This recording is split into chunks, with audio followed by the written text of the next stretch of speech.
Good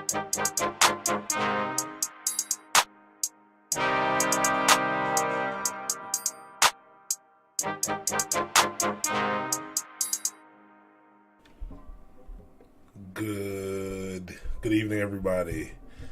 What's today? Today's Wednesday. Happy Wednesday, everyone. Hope everyone's doing good. As usual, still trying to get set up right before the stream.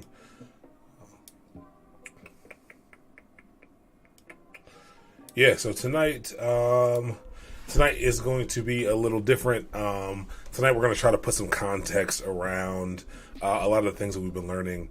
My current position and some positions I had before this, we learn all this stuff. We learn all this DevOps. We learn how to code. But how do you actually implement it when you're on the job? So the past two and a half places I've been at, I was on operated in on a Scrum Agile team.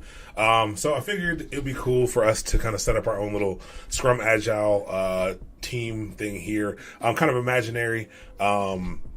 We're going to talk about what that means, talk about the structure of the team, talk about who we're going to have on the team. We're going to do a lot of role playing between the different people throughout the series. And hopefully we're going to be able to kind of get a feel of the day-to-day as we kind of take on each of these different roles. We're gonna actually give these people faces and names so that we have them. I'm going to try to set something up. I got this little stream deck thing so that we can add their faces and things to it, so I can have a little overlay to let you know who we're kind of impersonating, who we're role playing at the current time. But we're going to use this kind of to add some context around all the things we're learning. So as we're learning more about, whether it be infrastructure as code, or we're doing the Monday Crucible stuff, or we're doing some Scrum mastering and writing some user stories as a product owner, we'll understand why we're doing that and how that fits into the development process. So as usual, I'll give people a few minutes to kind of get logged on. I'm still getting set up over here. And then we'll get started. Also got a new background here. I found this cool guy named Justin Maller. Let me see if I can find the site. I'm always looking for a good background on my computer, but found this guy through, I don't know if anybody watches MKBHD, the tech reviewer, tech YouTuber. He's got all these sweet wallpapers on here, so definitely check him out. I'll paste it in the chat.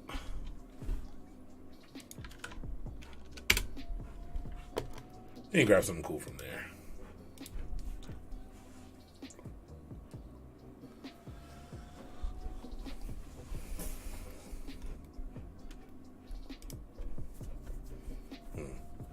I need to figure out I know how to do it, but I need to switch this up.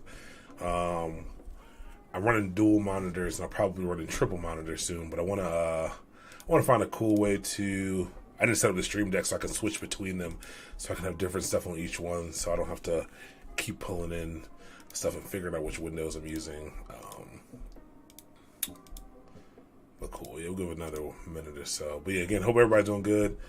If there's anything in this, if you have any questions throughout this stream, feel free to ask them at any time. We'll stop and answer them. This is for informational purposes. So any questions you have, if you've heard about this stuff and you got no idea what's going on, definitely ask the questions.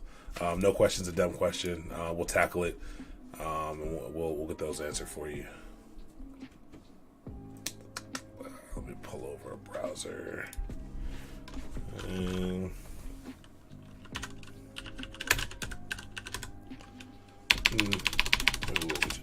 But we will.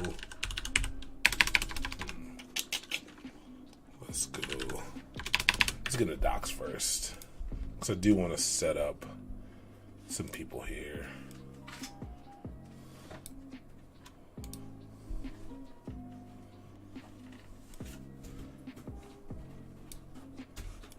What does this look like? Is this too small? And we'll call this our Scrum team. All right, cool. 7:35. All right, we'll get started. So again, this is just going to be an overview. Tonight we're going to be drafting. We're going to be creating this agile Scrum team that we're going to be using to complete a digital project.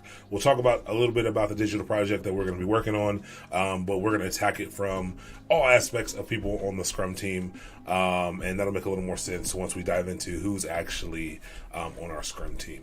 But what is Agile Scrum? So I'm not going to dive super deep into this.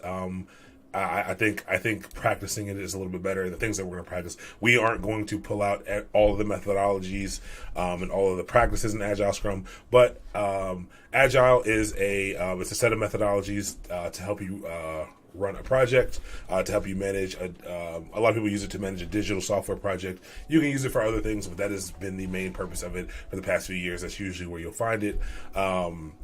And Scrum is a set of practices inside of that that you can practice separately. They are two different things, but I think Scrum is intended to be practiced inside of Agile.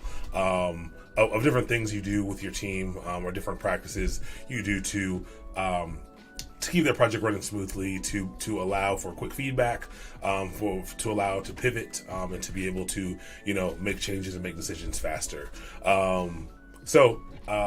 Most of this has come out of, so the way people used to develop software, maybe this context will help a little bit. Waterfall, something called waterfall methodology, is probably the way that most people think about developing code and think about developing digital applications.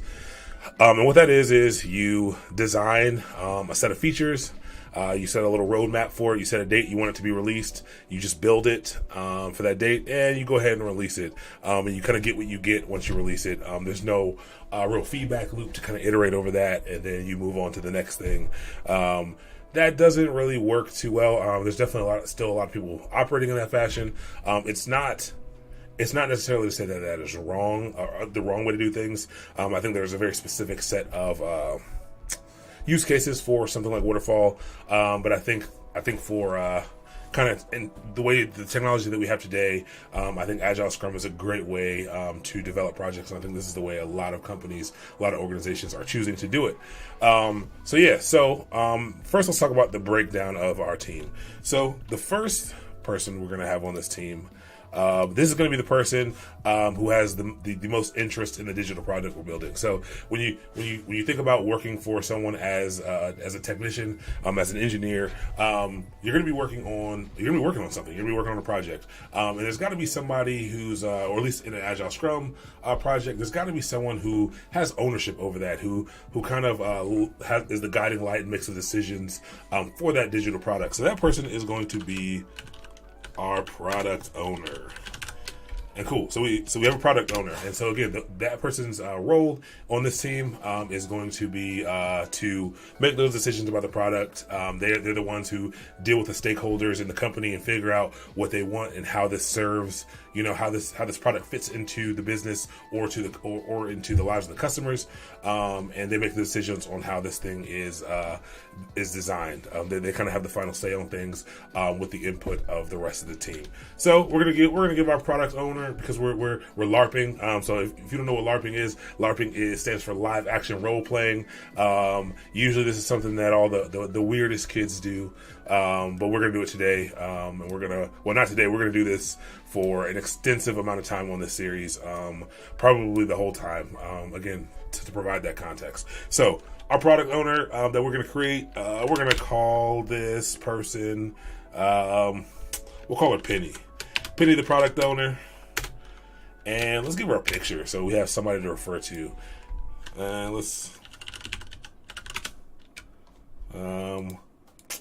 We want this Google search to be safe, so let's go ahead and type in professional woman. Cool. We'll grab one of these, and this right here, this is our product owner. We will copy this link address. Actually, let's copy the link address. Let's insert it into the page. Image from my URL. All right, can we just copy it?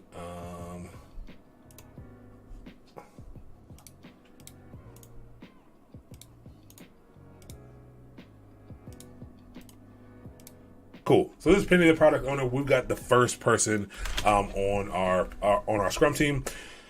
This is going to be I think 5-person team. Scrum teams can range in sizes massively. Generally, you'll have generally have one product owner. If your product's big, you may have two, or you might have multiple product owners if your team is working on multiple products at once.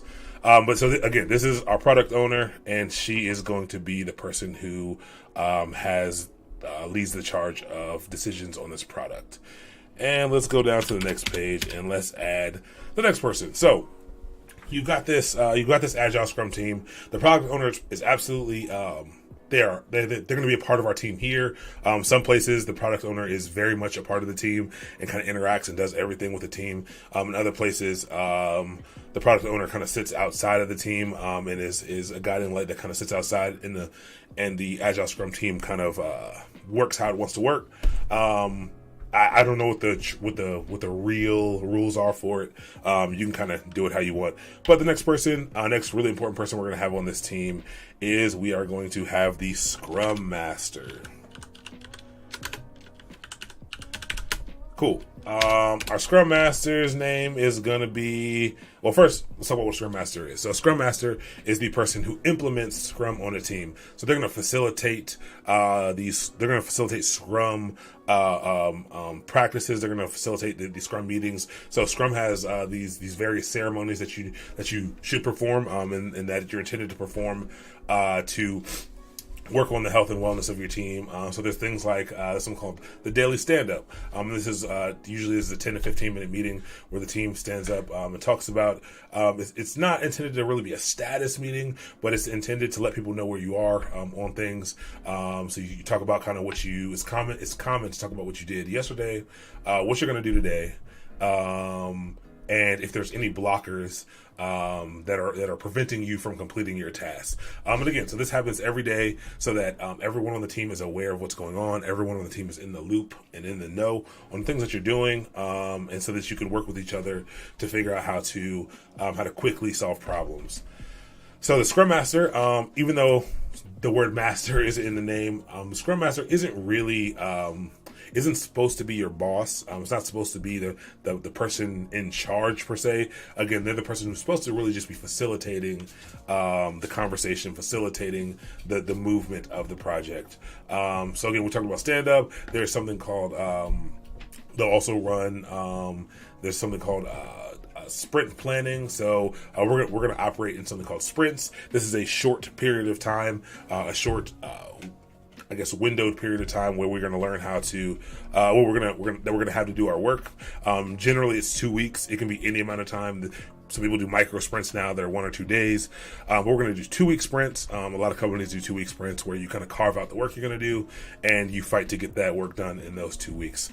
And you only focus on those things. So they run sprint planning where you kind of plan out the work that you're going to do. They run retro, which is really important. So after this 2 week sprint, you need some time to get some feedback to talk about, what went well during those 2 weeks, what went bad during those 2 weeks, what things you could do to be better.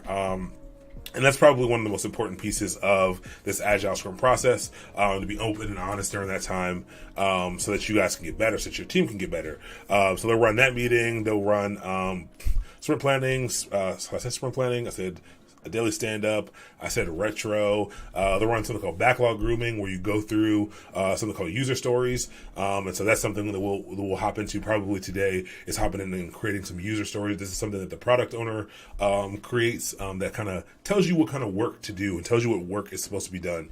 So they'll go through that, and there's a few other meetings and ceremonies that the Scrum Master deals with, and they also help clear those blockers. So if someone during the daily stand-up says, hey, I cannot get work done because of some external dependency, some other team, some other person, or even if it's internal, the Scrum Master is there to help clear those blockers and make sure the team has a path to move forward. So we're going to call our Scrum Master Scott. Scott the Scrum Master. We're going to do a lot of alliterations here. Got Penny the product owner, Scott the Scrum Master, and let's leave this one open, and what did I type in? Professional something woman, and we're gonna let's grab a cool picture. Let's grab this guy. Let's open a new tab, copy.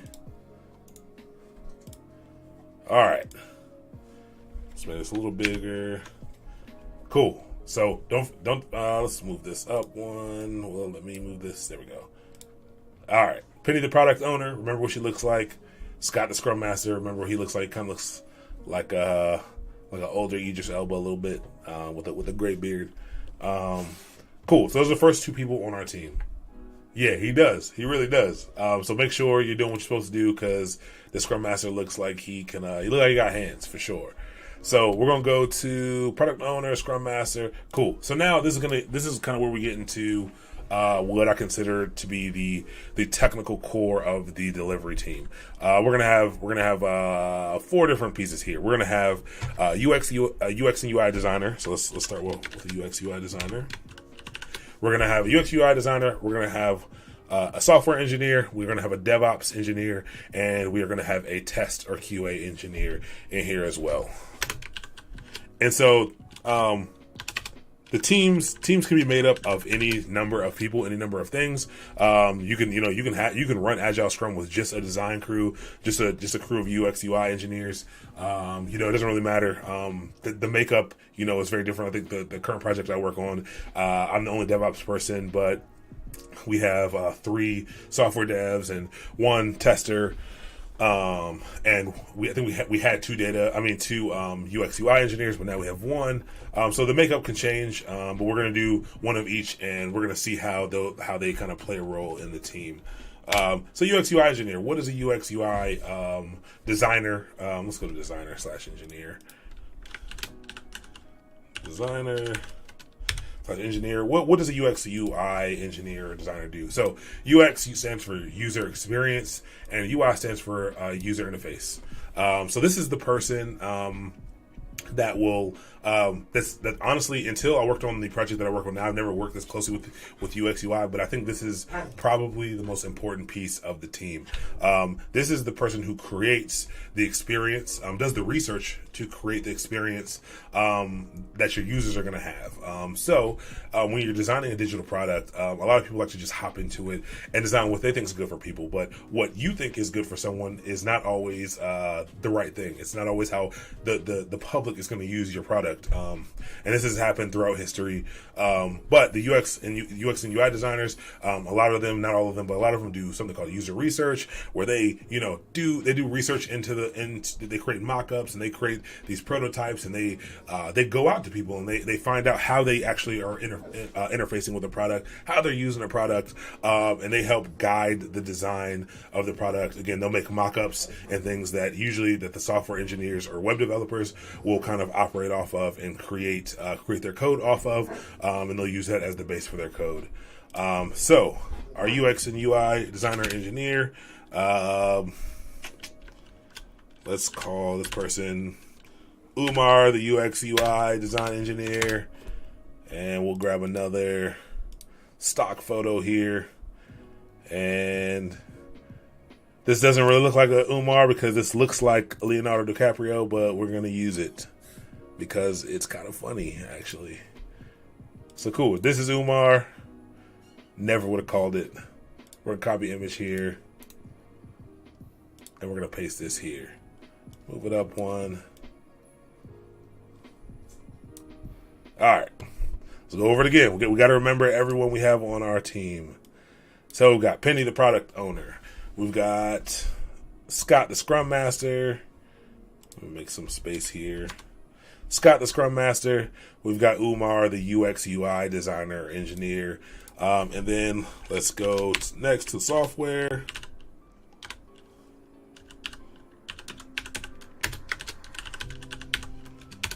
And so software engineer, or let's also put software engineer / web developer. There's always some talk and always some discussion about which one's the right thing to use. On this project that we're going to do is going to be mostly web stuff, but we will be writing some what I would consider software as well. So we'll have a software engineer / web developer. We have 2 guys, so let's get a woman here, and we're gonna call this we'll call this Sarah, and we're gonna have Sarah, the software engineer, and let's grab let's grab this nurse because that's also funny.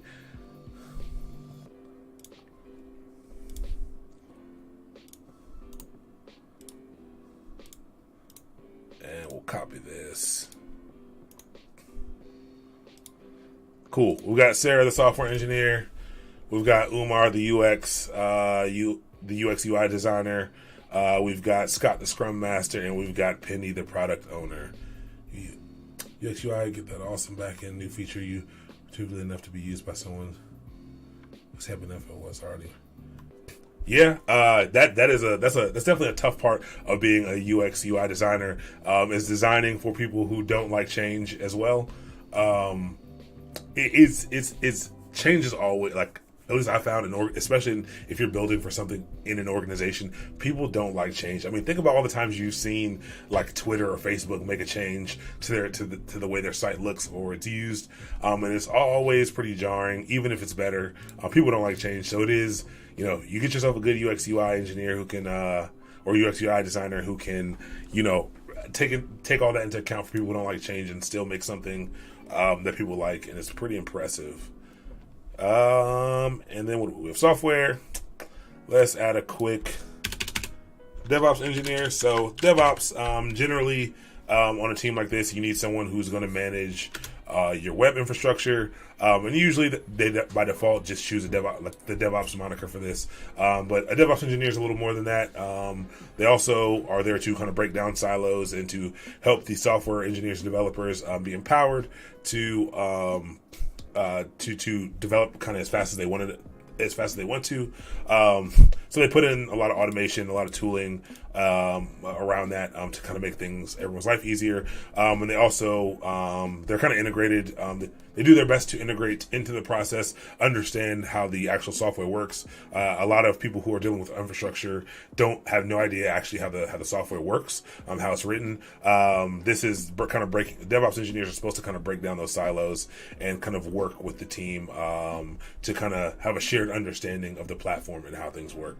So our DevOps engineer. Our DevOps engineer is we got 2 men, 2 women. Let's go. Actually,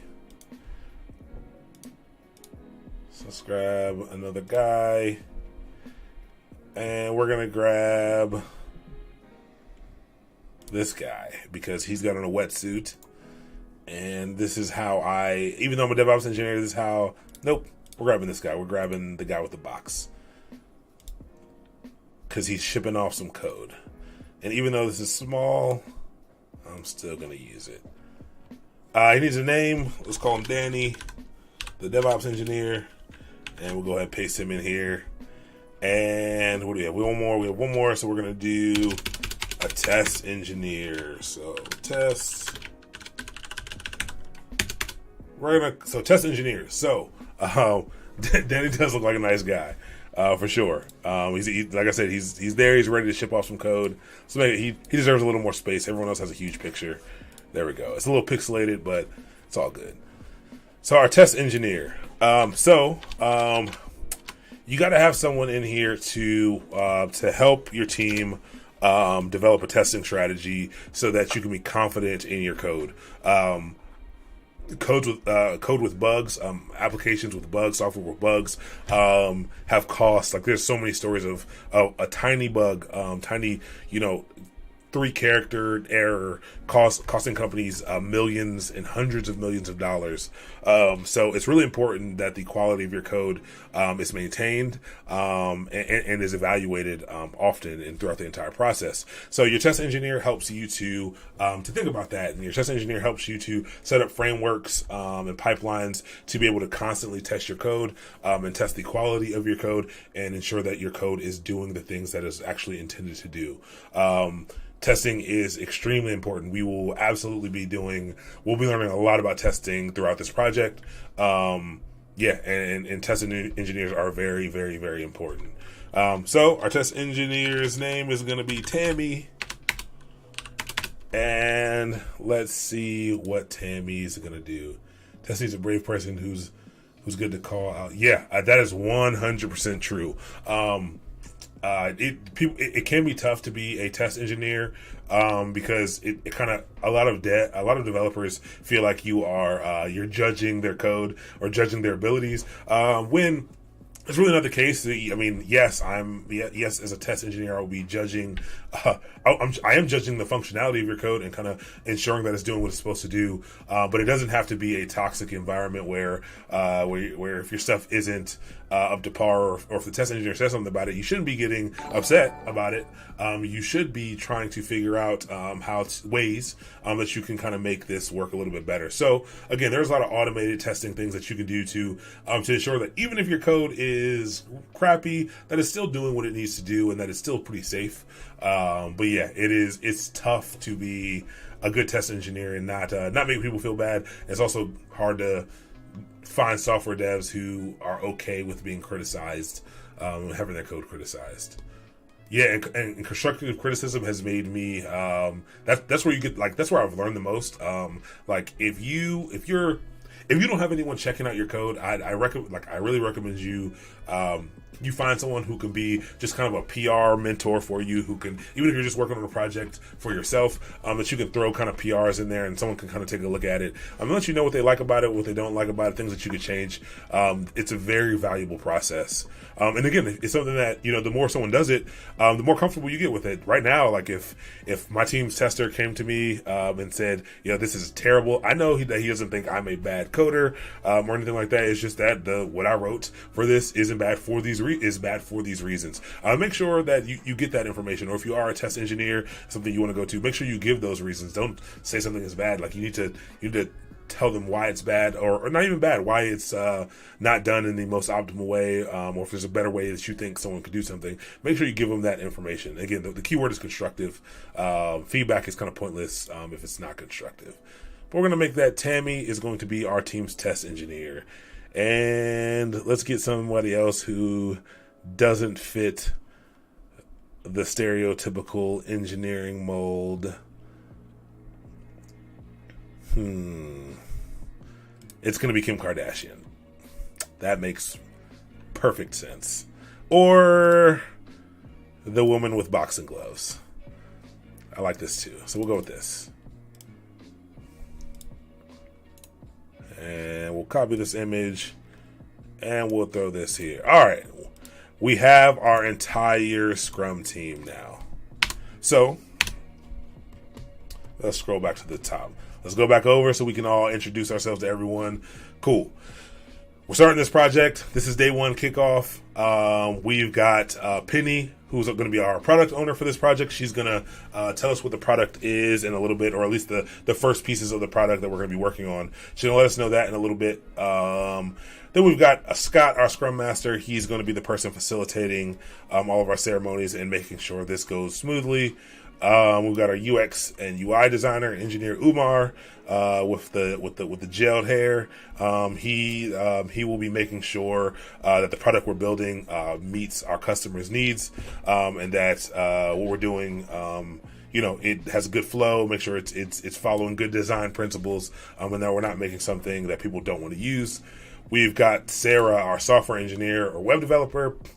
She will be implementing the things that really the Umar comes up with for the flow on the front end, but also she will be implementing the business logic of whatever we decide, or whatever Penny decides on the back end. And then we've got Danny, the DevOps engineer. He's going to be here to set up pipelines for us to easily be able to code faster, to test faster, to deploy code faster, and setting up all of that automation, making sure our infrastructure is ready. So when people come to our site, whenever we deliver this digital product, people are it's up and available for use. And then we've got Tammy, our test engineer, who's ready to go to battle, who will ensure the quality of our code and help us set up those testing pipelines and testing frameworks so that we can be confident in what we deliver. Cool. So at this group, who's doing the requirements gathering? Yeah. All right. So requirements gathering. That is great. So first thing you got to do before you do requirements gathering, you got to figure out what the goal is first. What do we want to deliver? So for this project, Penny she's our client at a company, and what they want is they're a media company. So they're a media company like, maybe not quite like TMZ, but like, maybe, was it like Mashable or somebody, or like IGN, or, somebody who has, who puts up content, who puts up articles and things. They just started, and they want a platform where they can quickly do these things, where they can manage their content, manage their data. They want it to be fast. They want it to be resilient. They want it to be reliable. And they want, one of the biggest things they want is for their front end, the things that you see. They've tried out WordPress. They've tried out Drupal, things like this. They want it to be decoupled from their back end in case they ever want to change it or have more flexibility to move around. So they can decouple the front end and the back end. So that's something that's pretty popular today. We know that going into this contract, we know that there are ways for us to do this. And so we've kind of got that. We're going to have some more discussions about this, but that is the main idea of what we want for now. Again, there'll be more little projects and pieces in here. There'll be things that get added onto this, but that is the goal, the entire goal of this project. And so knowing that, we do need to do some requirements gathering. We need to know a lot of things. So we need to know, so actually let's open up another Google Docs. Actually, let's go ahead and set up some of the things that we're going to need to run our project. So, we need to do some requirements gathering.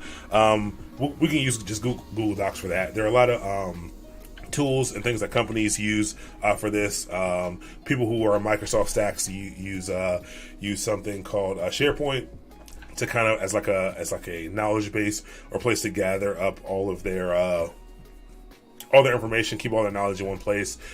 People who are on Atlassian stack. So Atlassian is a company that they just spent time buying up other software companies to make a suite of products to help digital teams deliver digital products faster. But Atlassian's a pretty popular one. They use something called Confluence for this, which is documentation and collaboration. Again, for now, we're just going to use this, and we're going to open up a new document to keep this information. So we're also going to use a product called Trello. So Trello is, let's add a new board. Let's create a new board. Let's call this, we need a name for our team. Anybody want to throw out a name for the team? I'll make this public actually, so people can kind of hop in here if you want throughout the time here. Let's call this, you know what, we're going to use Google for this. Cool team name. Yep, the Goal Getters. Perfect. We got one. So this team name is we're going to create a board. We're going to call it the Goal Getters. All right. And so what Trello is something called a Kanban board. Atlassian products also have this. It's something called Jira. And Jira is a lot more robust than this Kanban board that we're going to be using. But the goal here is, and we'll set this up in a little bit, is to be able to set up and manage the tasks that are in your project. So as we kind of figure out the requirements and we fill those out, this is going to be a way to kind of track and keep and write those tasks and keep track of those tasks. But yeah, so we know what we want to do. We know that we want to build. Let's make this a little bit bigger. Let's make the font bigger. The goal is going to be to build a media / blogging platform.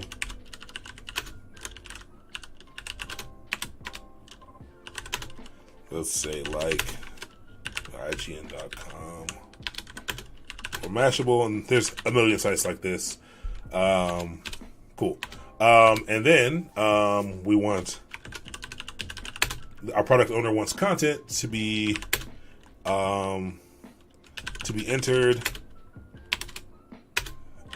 and managed by non-developers. So what they want is so that they want when they want to post new things, post new articles, post new whatever, that no one needs to, no developers need to be involved in that. They can do it. It'll show up on the site, which is pretty important. This is a pretty common thing. This thing right here instantly tells us we probably want to use something called a CMS, which is a content management system, and we'll talk about that. We want the front end. So for anyone who doesn't know what the front end is, it's the look and what you see, and the back end is kind of how it works, and pulls data to be decoupled. So again, CMSs, this is a common thing for people to want. CMSs usually come all together. So things like, again, WordPress, which is the most common. WordPress runs some ridiculous amount of the internet. It's like 25% of the internet is written on WordPress sites. It might even be higher than that. But what happens is they give you a platform, you put in data, but WordPress both handles managing that data as well as the look and feel. You do it all through one platform. That's cool. That's cool for some people. For companies who may want to pivot and shift, this is not a good thing for them, or it can be tough for them whenever they want to move away from that platform if there's some major reason. People kind of like that. Companies like to keep that flexibility. So they want them to be decoupled. So they want them to be two different things, and they want to be able to, basically, if one day we want to switch out our whole front end to a new technology stack, we've discovered a new language that is way better for our use case, we can switch to that. Or we've discovered a new CMS, a new backend, a new data management system that is better for us. We want to be able to deal with those independently. So Henry, what am I doing here? What we're doing is we just set up a Scrum team. We're going to be building a digital product over a few weeks. But we're going to practice this in the way that it's really done kind of in the industry now. This is one of the ways. There are multiple ways this is done. But this is kind of one of the popular ways right now.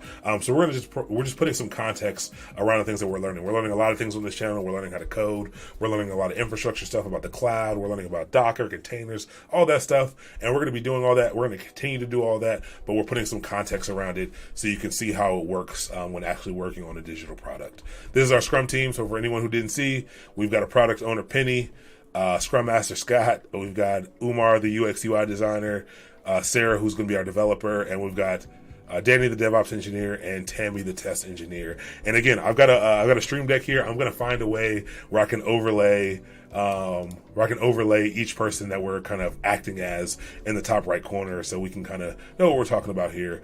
But right now, we're just getting the kind of the goal of the project that we're going to be building. We're going to be building a blogging or media platform like IGN.com or Mashable. Content needs to be entered and managed by non-developers. The front end needs to be decoupled from the back end, and it needs to be it needs to have high availability. So it's going to be a site that makes them a lot of money. So it needs to be highly available. It can't go down. That's all. I'm a senior. Oh yeah, so the schedule's going to be. So sorry about that. The schedule's going to be so I'm going to stream every Monday and Wednesday. Mondays are going to be, we run something called the Crucible where we're learning how to code. But I'm going to be incorporating some of that now with this to keep it kind of fluid. So we'll probably be doing a lot of the development, the like actual coding for this. What is her name? Sarah, the software engineer. We're going to be doing a lot of her stuff on Mondays, and then everyone else's stuff we're going to be doing on Wednesdays, especially the DevOps stuff we're going to be doing on Wednesdays. So again, every Monday and Wednesday, tune in. I'm also going to be posting, these should stay up for a little while on here, and I also paste them on my YouTube channel a few days later, so you can keep up. And I think if I do that, you can subscribe to that, so you can kind of keep up if you're not able to pay attention every day to it. But yeah, it needs to be highly available. And those are, for now, those are the requirements that we were given up front. You know, that's not, usually you will get a lot more information than this. But this is what we get right now. This is going to be the fun of it. And also this is me kind of just going off the top of my head, just figuring this stuff out. But, yeah, that's what we're going to do. So maybe we'll write, we'll make some assumptions here. We will fast forward a bit. So we know one thing, that this is going to need something called a CMS. Again, that's a content management system. And we can check out, you know, maybe one of when this happens, when you're doing the requirements gathering, if all this stuff hadn't already been decided before the project started, you may write something like this. So the way you record work and the way that the teams and projects record, you know, what you're going to be doing, you would have a board like this, and you would, I haven't used this in a while, enter list title here. So we're going to enter a list title here. So I'm going to make this list called to do. So these are all the things that we can think of that are going to be in to do. So we're going to make a to do list basically here. And then we're going to make a list over here. We're going to call these things that are in progress. Cool. And then we're going to call these things, let's make this a little more granular. Actually, we will call this in progress still.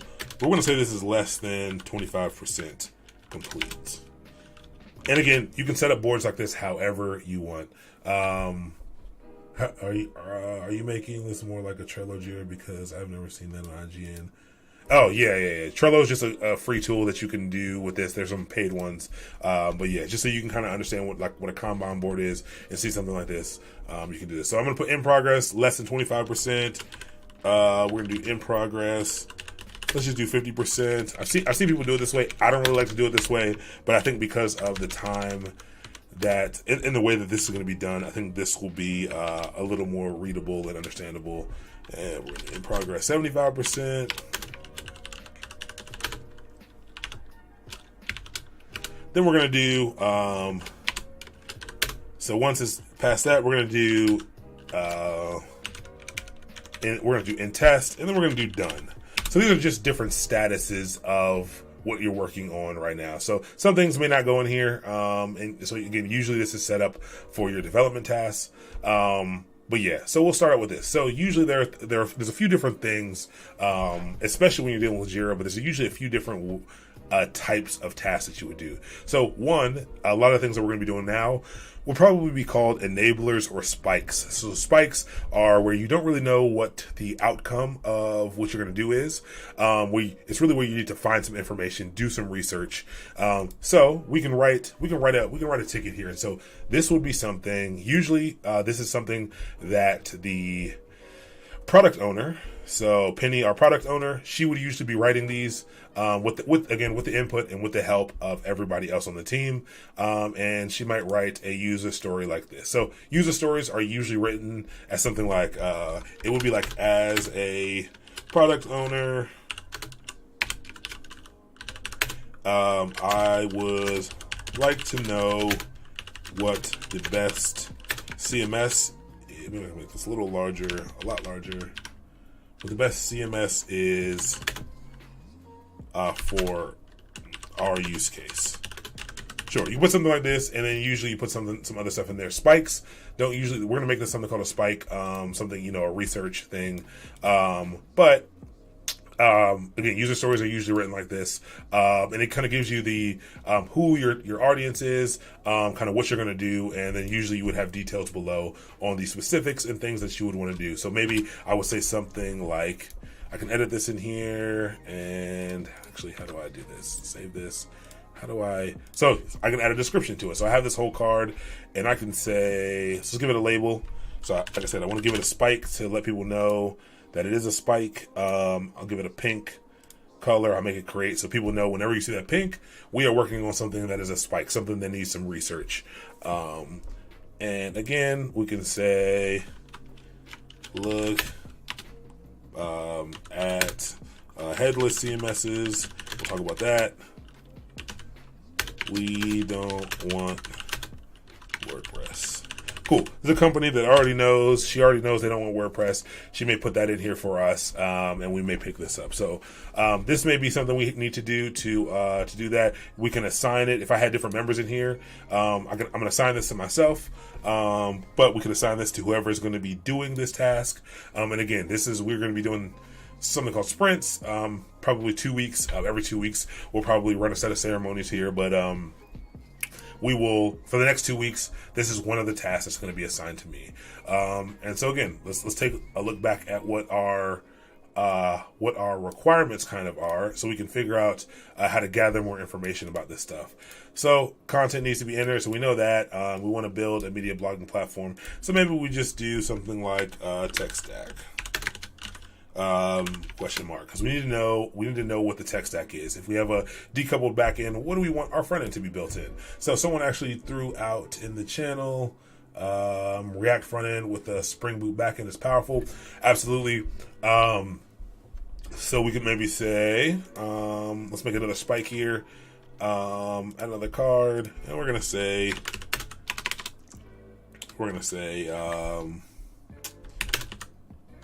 since it's a spike, I'm not going to do that yes I will, just to keep the paradigm. As a product owner, I need to decide which technology stack is best for our product. And then we can create something like this, and we can kind of go into it and say, You can give some options or tell more information about what you want, but we'll leave that here. I think you all understand that, and so we can figure out what our tech stack is going to be with that. What else do we have in here? And again, this list will grow. We're only going to do a couple of these tonight, and then we will do some more. So front end, back end decoupled, and then highly available. So also, we need to, as a product owner, I need to know what my options are to make my product highly available. Okay, this is good. We can start with these 3 tickets here. This will take us through a lot of things. So, it's important to note, again, we talked about, you can't see that, let me make this a little smaller. It's important to note that the goal of Agile Scrum is to go through a feedback loop. So to go through a cycle, to go through a period of development, period of design development, and iterate over that, and to make things better, and to pivot and to make changes, to fail fast, to succeed fast as well. So even though we only have 3 things here for now, this will yield more things, and more things will go into something called our backlog. Maybe I should make another thing for our backlog here, but no biggie. We can talk about that later as well. When I say highly available, is this similar to scalable? No. So yes, yeah, perfect. Thank you, Skull Crusher. Yeah, highly available is that the website or web application is always or a massive percentage of the time is available for people to consume and to access. Scalability is your application's ability to be able to change its size to meet the demand of more people. So scalability is something that may be important in making sure availability is high, but they are 2 different things. Yeah. Scalability is more about capacity. Availability is just kind of about the amount of time that your site is accessible, basically. And we'll learn that. Like, that's my forte right there. So all the DevOps stuff. So if you don't know, I'm a DevOps engineer. So when we talk about that stuff, that's the stuff I'm going to be most passionate about. But I'll give you a lot with that. So. Scalability is a subsection of highly available. Absolutely. So scalability, elasticity, all that stuff, all those words, all those buzzwords are all important in this aspect. What time is it? 8:20. All right, cool. So we'll do a little bit of this. Let's make some decisions on this. So if you got something like this, and this is absolutely something you may get, the type of activity you may get as a developer, as a DevOps engineer, as a UX UI designer, tester. Actually, let's throw something in there too. We need something for the tester. Let's say as a product owner, and you can't see this, but I'll move it to the top once I finish writing it. Oh, there we go. I can change it here. As a product owner, I want to have automated testing in place so that I can be confident in the quality of my application. So, and this really, you probably wouldn't write this one like this, because most of these are spikes, and we want to figure out this would really be something to like, find the best frameworks that for our stack, whatever stack we decide to go with, figuring out the best frameworks and things we can use to test our code, to do integration tests, to do unit testing, to do all that different type of testing, smoke testing and stuff, to figure that stuff out. So these are going to be the things that we're going to start with. So you would absolutely get something like this. You could absolutely get something like this. And then your job is to go evaluate, for Spike, it's usually to evaluate, to test something, to test out theories, to test out ideas, and to basically just, formulate responses, document your experience, document what you see, to be able to take that information back so that the team can make a decision with it. That's usually what spikes are for. So you may take this and you might say, hey, I know I don't want something like WordPress. So I can probably throw out all other things like WordPress. And, so WordPress actually is something that would actually fit into the system. WordPress does have something called it does develop an API, a JSON API that you can use to kind of extract data from it. So you don't need to use the front end, but from our talks with the product owner, from our talks with the company, we know that it's likely that we want to do something called a headless CMS. And let me see if I can find a good way to explain what headless means. So again, we know what the real word headless means, and headless CMS is kind of the same. A headless CMS is a content management system that has the data that you want, that manages the data that you need, but does not have a front end. It's a backend only. It's a backend only content management system built from the ground up as a content repository. That makes content accessible via a RESTful API for display on any device. The term headless comes from the concept of chopping the head off of the body. Perfect. This can be, you don't need to know what a RESTful API is right now.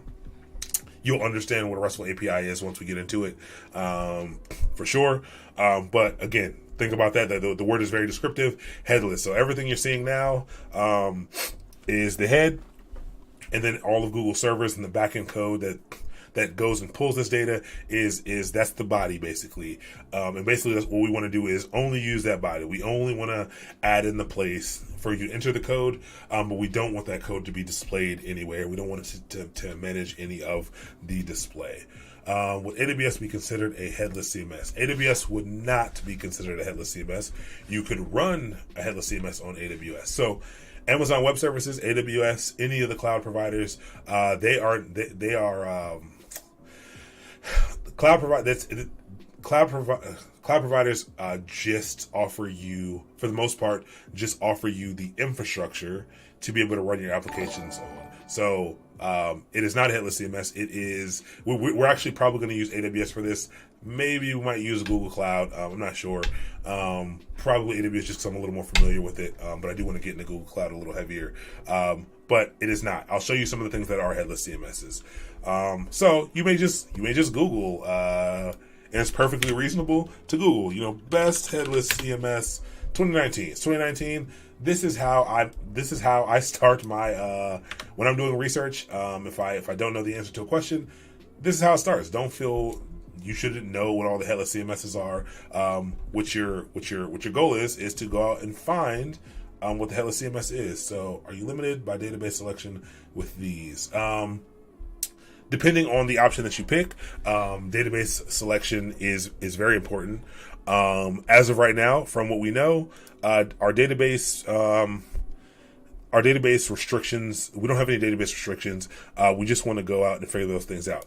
That is absolutely something to keep in mind. So this kind of dives deeper into to application architecture and infrastructure architecture, really, on choosing the options, based on the things that your team is good at. So, if you've got people on the team, we've got a small technical team here. If no one on our team knows Postgres or nobody on our team knows Mongo, it may be in our best interest to not choose something that uses those things as a backend, or if we have time to get somebody up to speed, sure. But all these things are considerations when choosing software. But you're not really wrong in any sense. Just some options are just better than others. So we may go through and choose one of these. So, and that question also. So for people who aren't familiar with a content management system, they are backed by a database. They're backed by a data store. They're backed by something that keeps this data in a structured or possibly unstructured manner for you to be able to retrieve later. It's kind of what runs a CMS kind of runs off of a database. It's the main piece of it, really. And so the types of databases that you can use should heavily factor into your decision here. So I don't know. Let's see what we have here. Kinetico Cloud, never heard of it, but we've got some things here. Contentful. Let's just check out a few of these. Content Stack. Yeah, just check out a few and just kind of see what you would do. You would kind of look and see kind of what it has to offer. See if it makes any sense for you. And then you probably take some time to prototype it. So in a situation like this, I may set up free trials for anything that's paid. I may request a demo right here. I do as much research as possible in this spike to figure out what our needs are. Now, I've already chosen a backend CMS for this, just because I think it's a good option to kind of show some of the other things, not just how CMSs work, but things like when we get into infrastructure as code, and we get into Dockerizing it and all these other things. I think it's a good candidate for things like that. So we're actually going to go with the one called Strapi. So Strapi is an open source Node.js content management system, headless CMS basically, that automatically that makes it also easy to make your own RESTful APIs. It does it kind of by default, which is really nice. And again, if you don't understand what RESTful APIs are, we're going to talk about that probably next time. But this time we will talk about how all this kind of fits together. So basically, we would download something like this, and you may say, if we watch the demo, I don't think any sound's going to come through, which it shouldn't. But let's open this up, and let's take a look at it. We may look at it and say, hey, I really like this. I watch how you install it. It's pretty easy to install, and you create your first project. It's super cool, and it's like, hey, this looks like it's really easy to get set up. Checks all the boxes for things that we want, because again, usually your product owner would provide you a lot more detail down here into the things that you need to hit. You would have some input from your product owner. You'd also have some input from maybe if you had a technical lead or technical architect. They would help kind of make these decisions, and they would be listed out here for you. There wouldn't be as much ambiguity as we have here. You would kind of have those things that this application needs to hit in there, and you would choose those. So again, we're going to choose Strapi here. Again, like I said, this is built off of Node.js. It's easy to use. So you may get into this. Maybe we've checked out 2 or 3 of the products already. Let's say before we find Strapi, I think I'm 50% done. I've evaluated a few. I've got some proof of concepts with some, and we've got that moved over to there. I'm really just going to put it here so we don't forget that I like Strapi.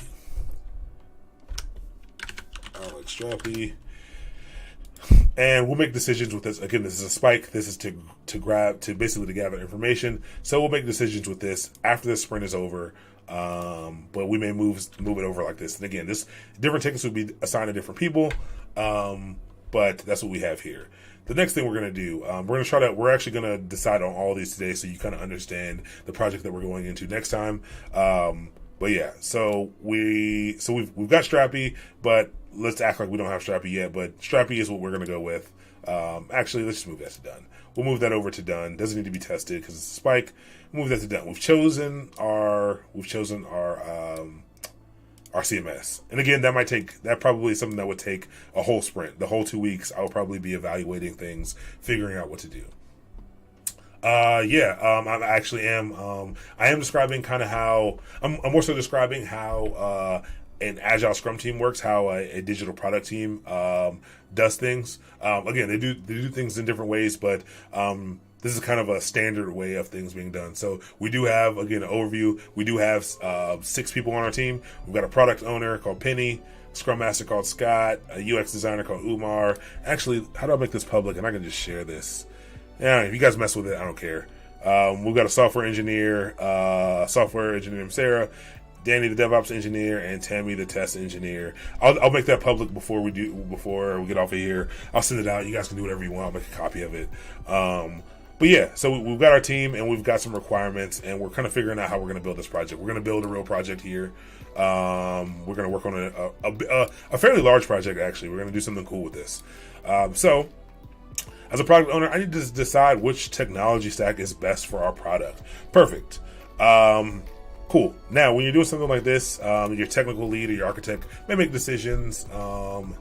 Can you sign 5 of us up for these roles? Yeah, I mean, honestly, yeah. If 5 of you want to LARP as these roles, definitely just shoot in the chat who you want to be, and you can kind of run through with these roles. We really can assign them every time, honestly. But feel free to call out who you want.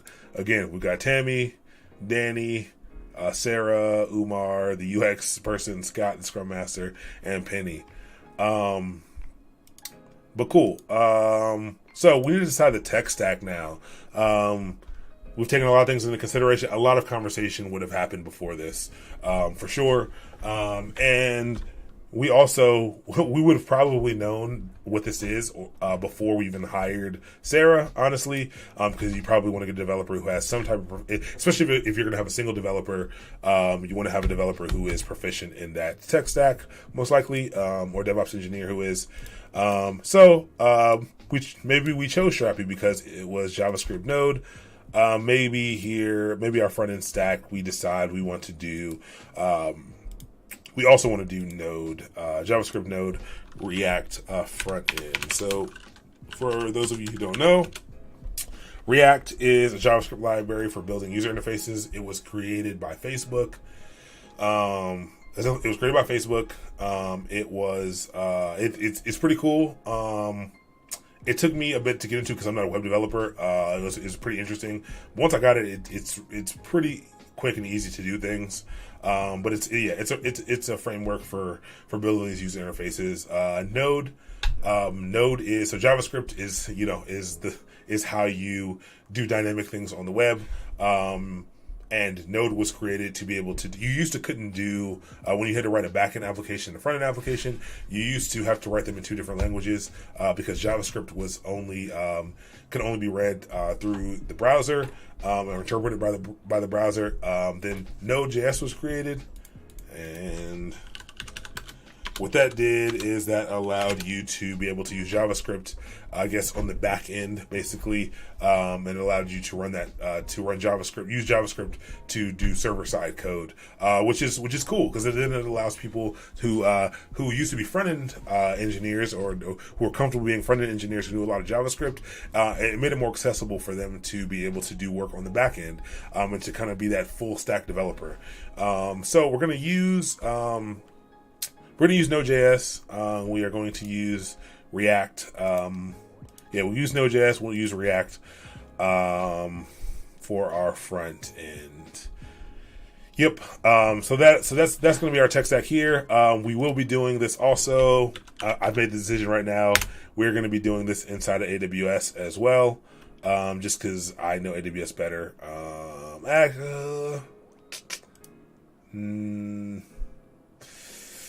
I kind of want this to be a learning experience for me as well.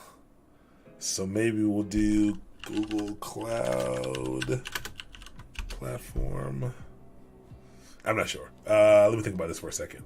And we can absolutely do Rancher for this. I see no reason why we can't finally do Rancher for this. You've been asking for it.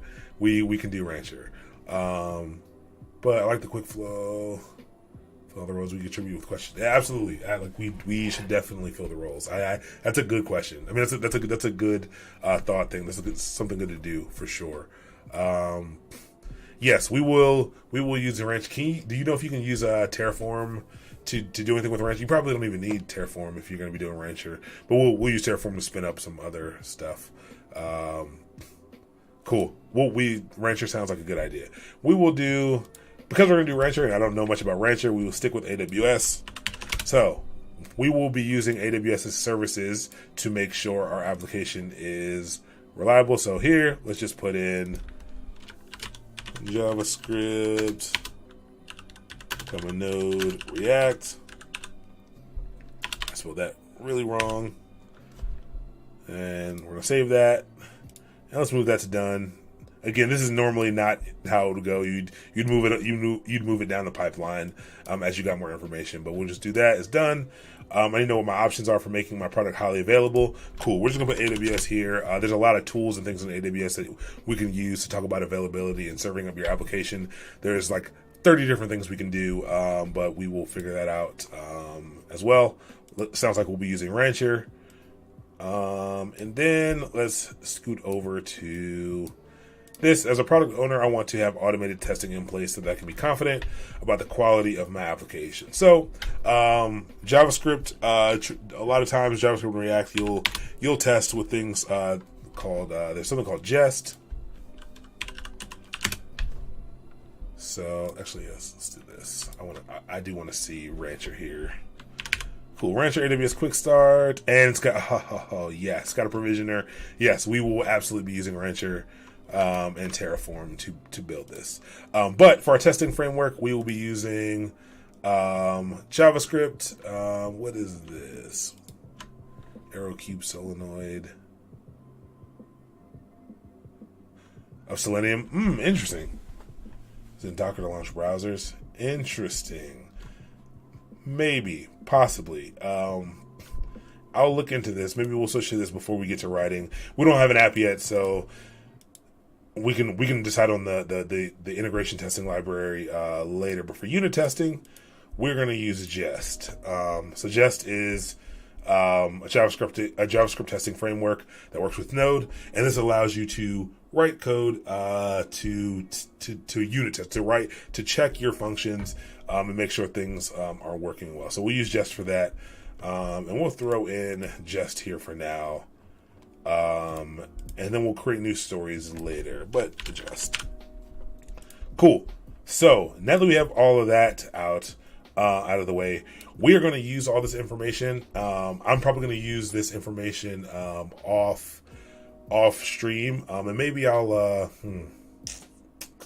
I need to make a document or something to kind of note my decisions that people can read. I'll make another public document that kind of outlines why we chose the things that we're choosing, and the things that we are choosing. Because again, I said there was a place we needed to be able to keep that information. That's important, that we can all refer to it at any time, so that when someone new joins the stream, they can kind of check that out as well. But that is what we're going to build. So we're going to have, this is going to take us a few weeks for sure. We are going to build, we're probably going to start with pulling down this stuff and making some type of development environment, probably with Docker, just to kind of show you that process, how you would start a project, how you kind of get things going as a DevOps engineer, making sure you kind of know how to manage that and to quickly make something that people can use easily. Make sure you can only edit it. You can't trust people. Sure. Yeah. I'll make that document. I'll make only editable by me for sure. But I will share it.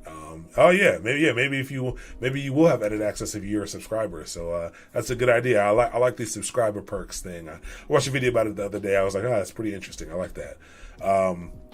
I'll definitely, I won't give people edit access unless you're a subscriber. But I will, what we'll do is that's probably the first thing we'll do. We'll get Strapi working. You know, we're using this backend CMS. Let's set up an instance of Strapi. Let's figure out what database we're going to use, and let's codify that. So we want to use infrastructure as code. I want to teach you all infrastructure as code, and how you can provision infrastructure using code. So maybe we'll use the different tools at our disposal. We'll probably use Terraform. We'll use Rancher. We'll use Terraform to spin up this version of Strapi for us, so that we can start entering content, and then we'll probably move on to we'll write some user stories for sure. Like I said, I actually might come back into this next week with stories already written, because that's a time-consuming process. Maybe we'll practice writing one or two together, but I'll probably have a bunch written out already for that. That you can follow through with that document with, or just shoot me a message. And I can add people to this Trello board for sure. And so after that, we'll get into the design of the application itself. And we'll start coding. We'll start coding as Sarah, the software engineer, and we'll start building out how our front end is going to start consuming data from our content API. So we talk about these RESTful APIs. Basically, what's going to happen is we are going to build. We're going to use Strapi. We're going to put content into it. So we're going to say, hey, here is an article. This article has a title. This article has this information in it. This article has a picture. And then what that's going to do is, let's see, JSON data. Maybe if it can spit out some JSON data, what it's going to do is it's going to create an API that we can access that has information in it. So it'll have something section like title here, and it'll be the title. It'll be the value of the title, and so what this is a JSON object. It'll basically spit out our data when we hit a certain endpoint. It'll spit out data for us in a format that we can easily grab it, especially using JavaScript. And we will use that output to consume that information and to display things onto a page. We'll use Express. Does Strapi have a Docker Hub? I think Strapi does have a Docker Hub, for sure. Let's check that right now. That's a great question. We can Dockerize it if not. Let's see. Was it hub.docker.com? We'll do a run through of Docker as well, so people understand what Docker is when we get into it, which will probably need to be next week. And for a lot of this, I may need to add another stream in per week, because this is going to be a lot of information. So let's see. The Strapi have? Yep, Strapi is Dockerized already, so we can use their already built thing to set that up for sure. Are you living to stream this? Awesome, yeah. Hopefully, keep watching. I hope it won't be alien to you after long. Hopefully, as you watch it, you'll get more comfortable. I'm not expecting everyone to know everything, but I think it'll help you get a good feel of kind of what goes on during the day, and kind of what goes on when a project is running. Like how do you kind of get through it, and what goes into actually making a project work. So hopefully you'll see that. So the app is going to be, we're going to make a site that's kind of like, we want a media site kind of like IGN. I'll keep going back to it. Or there's what is it? There's a bunch of them. I had a whole list of them, but like IGN or Mashable or something, where we can, make as much content as we want. And we want it to be a decoupled application. So we want the front end to be decoupled from the back end. We want the CMS that we're using to be decoupled from the front end. So we're using something called a headless CMS for that. So Strapi is not, why Strapi over Express? Strapi is not something that comes in place of Express. We will be using Express. We'll be using Express to handle routes, handle different routes to the JSON API that Strapi puts out. But Express we're going to be running Express as the server to be able to serve our Node application. But Strapi is going to be the content management system on the back end that is housing the data, that is going to be automatically creating these APIs, so we don't have to, which is really nice. We won't have to interact with the database directly, which is also nice. And we'll add a lot of cool features in here as we kind of go along to do a lot of things. So that is the journey we're going to embark on. We will have a genuine a product after this. So anyone who wants to contribute, absolutely, like, reach out. I'm gonna make a repo for this once we start next week. So that people can follow along. I want people to participate. I want people to, submit pull requests, fork it, do some development on it, submit pull requests, help me out. I want this to be something that we kind of create together. But I also want to help you walk through it and kind of understand how you do these things, how a team gets this stuff, from the idea into the actual product. Yeah, it's going to be a lot, and I'm going to be planning out the specifics of it, more of the specifics of it this weekend. Let me make this public first. Editing. I don't even know what I'm doing. Whoa. Share. Let's just share this. Get shareable link. Anyone at Mastermind can view anyone.